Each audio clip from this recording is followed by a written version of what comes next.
This is where it all started. Free roaming, you can look at all of Manhattan and go anywhere you see on the map. If you're a fan of the movie, you get to go live it, you know what I mean? Be in it. Welcome, true believers and newcomers alike. Spiderman. This is where Spiderman maps began. For the first time, it was amazing, but it had a problem. You were bound to rooftops, barely scratching the surface of Spider-Man's world. But that was just the beginning. Back then, we were still limited to a small and closed world. Enter Electro finally let us touch the streets, not just the rooftops. But the world still felt small. You could swing across some streets, but the edges of the map held you back, keeping Manhattan just out of reach. Then, in Spider-Man 2002, the map began to open in new ways. Manhattan was detailed, but still limited. The freedom of truly being Spider-Man was just beginning to take shape, but it wasn't there yet.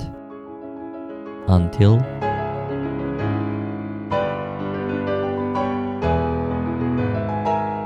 in this moment, we weren't just playing Spider-Man, we were Spider-Man, finally free in his world. But even with his freedom, the journey was only beginning. I was swinging through the city, block after block, but the experience, it was boring. I would start to lose motivation just waiting to reach the next mission, hoping something would bring back the excitement. For the first time, the map was big enough to feel real, but that size came with a cost. It started to feel less alive. The freedom we wanted left us wanting more. The map had grown, but it still hadn't quite figured out what it means to feel like Spider-Man. Each game brought something new, slowly shaping the experience, bit by bit. But nothing prepared me for what happened in The Amazing Spider-Man 2, an unexpected feature that pulled me into Spider-Man's world like never before. The first time I loaded The Amazing Spider-Man 2, something unexpected happened. The game stayed in first person for the opening scene. I didn't notice right away, all I saw were the buildings and the sky, and suddenly it felt like I was there. Spider-Man's fall felt slow, almost dreamlike. It was as if I were free falling alongside him. Then came the swing. I still hadn't realized it was a glitch, but something was different. It wasn't just a game anymore. For the first time, I truly felt like Spider-Man. Every swing, every rush of wind felt real. And then I realized it wasn't supposed to be like this. I reset the game and that first-person view was gone. It was a glitch I would never see again. But that brief moment, that taste of truly being Spider-Man's world, stayed with me. The Amazing Spider-Man 2 showed me just a taste of what it means to feel like Spider-Man. But it was only a glitch, a brief accident that pulled me deeper into his world. It was just a moment.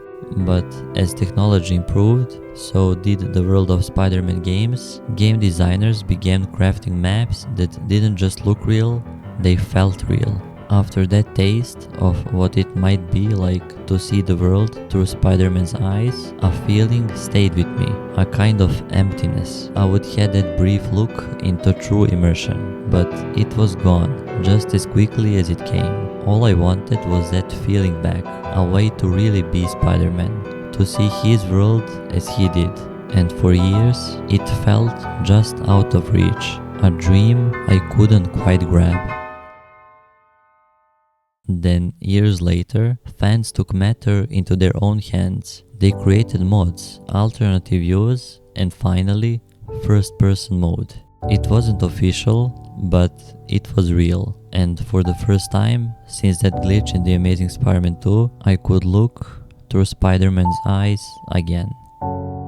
But as the games evolved, it wasn't just about making the map bigger or more detailed. It became about immersion. about crafting a world that feels alive. In newer games, it's less about living in Manhattan and more about truly becoming Spider-Man, where every street, every corner plays a role in the story you are a part of.